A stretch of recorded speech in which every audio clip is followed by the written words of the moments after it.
Hey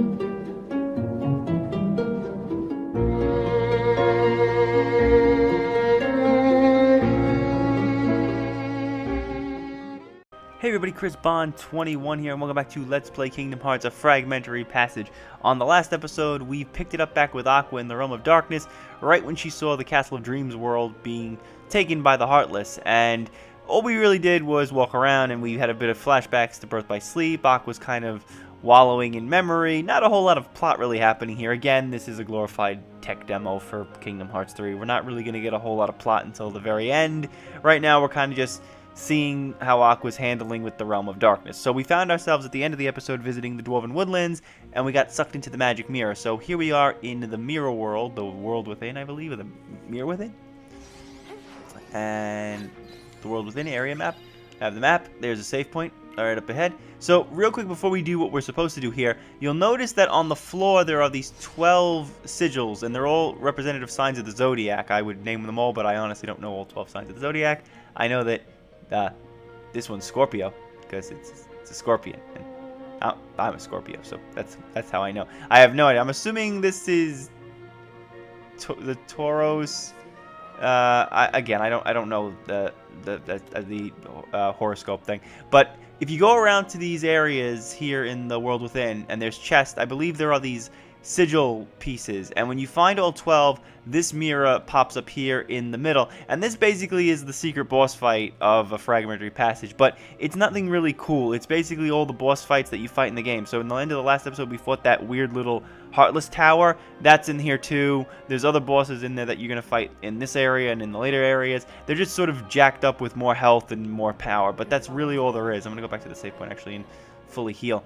So I'm actually not even going to bother showing that off because it's literally just a boss gauntlet rush mode. It's not anything cool. You don't fight anything like from a Disney world or anything from a Final Fantasy world. So it kind of is blah. So now in terms of where we have to go now. So each of these mirrors you'll see inside, and if it looks weird, that tends to be the right path. So if you were paying attention to where those mirrors went, you could just go there. So for example, this looks different. This looks like the mine shafts that Ventus visited. So when we jump in here, we're actually going to be able to move around and actually do an area. Whereas if we jumped into the other portals, we're just going to go to these rooms where there's chest. So yeah, here's the mine shafts. Also love the little gems on the floor. So we need to find a way out of here. But as you can see, there's no way we're going to make it up there, even with our high jump ability. So you have to use the mirrors. And it's a pretty cool puzzle trick. So if you press triangle, and this one's pretty easy. All with this one you have to do is just press it. And it brings the platform to you. And then you just use double flight, and you can jump up there. However, each mirror you go to is going to be a little different. Nothing too insane. So, for example, this one you'll notice the platform is moving. So, we're probably going to want to press examine at a certain point when we can jump up. So, right about there should be good. So, this is pretty cool. This isn't really like a heavy taxing puzzle, but it does explore a little bit more exploration. It does get you a bit more engaged in the world, and it's not so easy as just running straight towards the next, checkpoint. It's not like an A to B path. This one, I think there's 3 platforms here, so the goal obviously is to get them all somewhat together and then press triangle. So I believe when that one comes back down, the other 2 should line up together. There you go. And then we just jump 1. If you fall, it brings you right back to the platform. It's not like a game over or anything like that. And I believe we will have some enemies up ahead over here. Yep, here we go. Oh, these guys are the water spout enemies. They get like these little shields. These guys are actually in Kingdom Hearts 3. They've been in some of the trailers from the early parts of the game. They should be in the finished product too. So you can use Thunder on these guys as well. They'll flash. Thundaga. I'm going to basically rip them all to shreds now. Nice. Jump over. I love the combat. I love how the combat system is still, after all these years, is still just as fluid as it's always been. I mean, they could have gone for like really slick animations and stuff, but I like what we've gone with. Magic also still works on the charge ability like it did in Kingdom Hearts 2. So when you use all your magic, it goes purple, it goes pink, and then you have to just wait it out until you're ready to attack again. But of course, the higher level you go, and for different abilities. There are no abilities here in a Fragmentary Passage because the game's too short for abilities, and I'm off the edge of the map. I don't think I can jump up. I'm gonna read. Mother of Pearl! I didn't know I was falling down. I believe it'll put me right back on the platform though. Yep. I don't know if everything's gonna respawn. Hopefully not. But yeah, so there's no abilities here in a Fragmentary passage, so there's no things you have to worry about. Again, it is a tech demo. It's not meant to be like a legitimate game. So for those people wondering where, like, if you want to play Kingdom Hearts 3 demo before Kingdom Hearts 3 comes out, this is basically it. We got to play this just, 2 years ago, so kind of an early access tech demo, I guess you could say.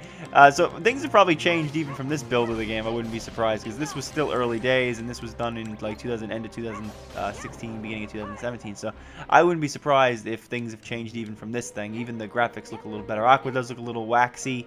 I don't know. Terra looked a little waxy, if you noticed in that cutscene at the end of the last video. But everything seems to have been fixed for the current thing. So this one, there's going to be a moving platform that's making a spinning thing around. So you'll notice we went down a path here. So if you press triangle, that disappears, and now it's spinning around the platform we're currently on. So all we have to do is wait for it to hit the right marker, and boom. There we go. And you'll notice Aqua also runs faster now, like on a momentum-based system. So she sort of jogs first, and then she goes, oh crap.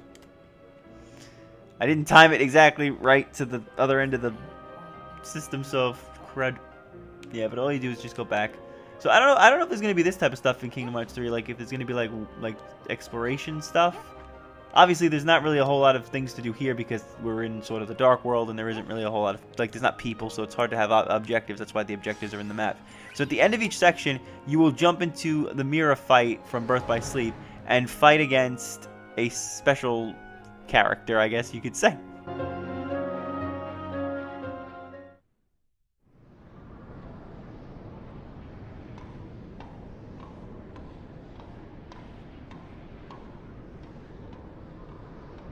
Is this what it means to face your demons?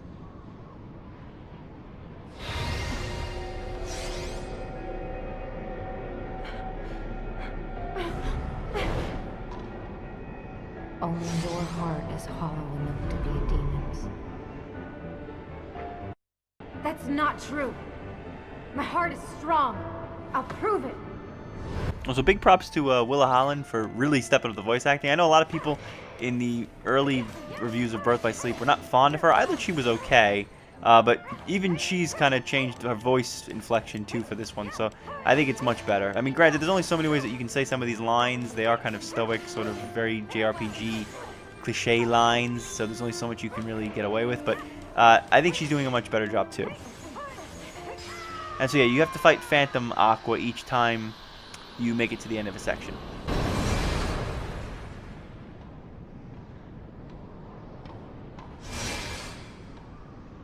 Terra, then, and now my own phantom.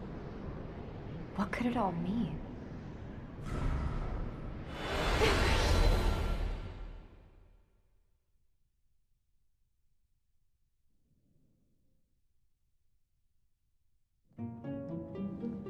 And then when you come back, each mirror will crack, so you'll know which ones you've done. So I think we skip this one, and we go to this one next. This one is a little trippy. This is like an illusion puzzle, I guess you could say. So we're going to be on this staircase, and you'd think you just have to run up, but there's a mirror here, so we have to examine it. And then it brings you right back to the bottom of the staircase again. And this time there's enemies, so we're clearly in a different area. So the enemies are to clue you in that you have moved. It's not the endless staircase glitch from Super Mario 64, if anyone remembers that. So yeah, we'll head back up the steps again. And again, it's going to be something similar. We're going to keep moving, and we're going to hit a mirror. Now, here's the trick. If you keep running up this one, and you hit the mirror again, you're going to respawn and start all over again. Because what you're supposed to do is go one more time. I forgot it's one more time. Here we go. Yeah, so you'll come here, and you'll notice that there's a mirror at the top. The mirror that looks similar to the one we have to use to take to the Phantom Aqua fights. But that's how they trick you. It's behind you the whole time. So literally, when you start at this last section and you see that, just turn around and press triangle, and then jump inside the mirror.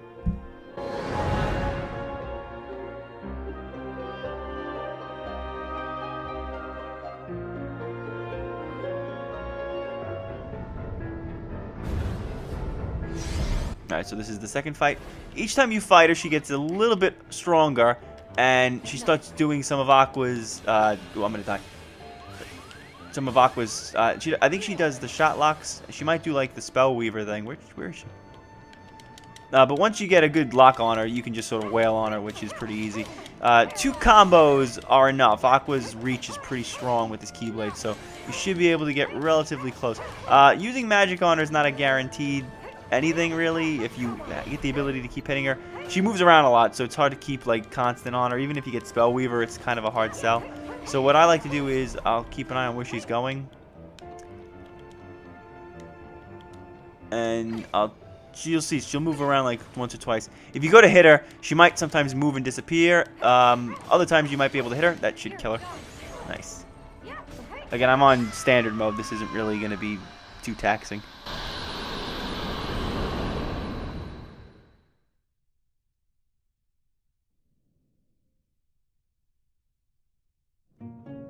Alright. And now the last one. Now this is the one for one of the objectives you have to do without taking any damage, which frankly is very difficult to do on the higher difficulty. So there's ways to cheat this. You can bring your data, like you saw it said at the beginning of the last video when it said which file do you want to take your clear data from. So I kind of cheated. I played the game on critical and just beat it. Then I took that file, went into standard mode and beginner mode, and I beat all of the bosses on the beginner mode with not take damage because it's so annoying. This one's kind of cool. So we have to find the mirror, but you'll notice the closer we get to the mirror, the darker it gets. If we go into the darkness, we have to respawn. So what you're looking for are a green silhouette on one of the columns. So there it is here. It's underneath this one, so that's one of them. But we need to find one that's on our area. So what you want to do is you want to keep jumping between pillars. And I had this memorized, and I knew I was going to lose it. You want to jump between pillars, and when you see this, press first attack, and then you press triangle, and in a very weird thing, the room is going to flip upside down. So now we're upside down. So now we have to find that other one that we saw that was inversed, that was upside down. So again, just keep looking at the floor, move sideways, and here we go. Here it is. I think there's only some heartless near the end of this room. Hit it again. We'll flip back up the right way, and we're getting a little bit closer to our destination. This one's a little shifty because you kind of have to go a little bit towards the darkness, not too close, but like right here at the sort of the edge. I know you might not think to come over here because it's getting too dark, but this is where the other one is. Press triangle, the floor will revert again, and then all we got to do is see where the mirror thing is. So it's right here, upside down. A little disorienting. Thankfully, you don't have to do this fight upside down. That would have been batshit, but yeah, this fight here with Phantom Aqua is the one in the achievements where you have to beat it without any damage. And even on beginner, this was a struggle. Like, a legitimate struggle, because she has the shot lock abilities now, which means she moves around really fast, moves kind of lock onto you, and the guard move doesn't always work for some of these things. This took me about like 3 hours to do. Thankfully, she doesn't have a whole lot of health. Even on the higher difficulty, she pretty much only has like 3 bars of health. And depending on the level you are at that time, again, it's kind of hard to... I'm going to try to go out against these. That's good. It's kind of hard to level up because, as you can see, we're not getting a whole lot of Heartless. We're sort of running into Heartless whenever we can, and then we're just sort of getting rid of them in 2 seconds. So it's not like I can just farm levels at this point. At the end of the game, there's a spot where you can keep doing it, but at this point, once you kill off the Heartless, that's it. They're gone, and there's nothing you can do. And this move is a bit annoying. You have to wait for it to stop, hit guard at the very last second, and then you have to use the counterattack move. Otherwise, it won't work. Guarding that last bit of the move doesn't help you. Yes, she has a little bit more health this time. Probably going to take a little bit more hits to stun her. I'm going to try to... Yep, cool. I can probably get 2 combos off of her right now. Maybe. I'm going to probably get Spell Weaver. As to whether or not I'll hit her is another question entirely. Yeah, so you want to wait till she moves around. Once she stops, hit it, then press attack. That'll keep you safe, and then you can wail on her if you're lucky. Again, I wouldn't recommend going too crazy and hitting her constantly when you're trying to do the no damage run, because she moves around very fast, and it's very easy to hit you. Also, I'm going to use a finisher command on her. This should knock her out if she spawns. I just missed it. Nah, you know what? I'm going to cheese it. Fire. Got it. Yeah, so there's not really a whole... There's still bonuses like there was in Kingdom Hearts 2.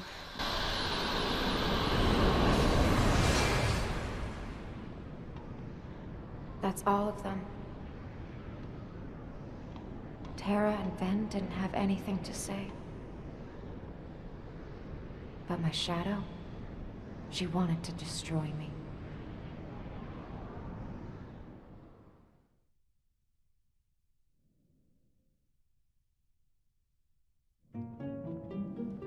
Alright, back to the mirror world, and now I think when we head to the middle, a cutscene will happen.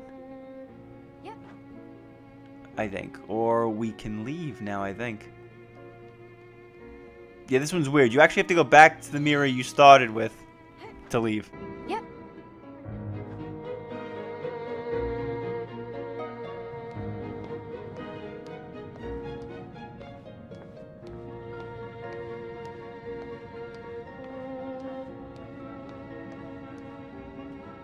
Never would have thought I'd become my own worst enemy. I've talked to myself a lot since falling into these shadows. But with the Phantom, it's as though all my doubts have gained a voice of their own. She's the weakness in my heart. I know I'm alone here. Have the uncountable hours in the shadows whittled away the courage I never really had. I'm losing this fight. The darkness has found the cracks in my heart. Is this the last apparition before it takes me over? Yeah, so that's pretty much it. Once we hit this mirror, we're out of here.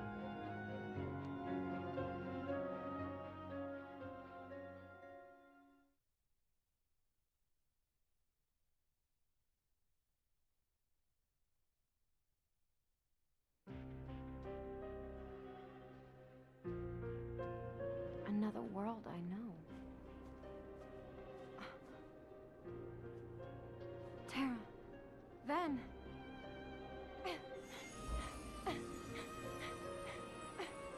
Are they phantoms? I don't care if they are. Or if I fall into the darkness. I miss them.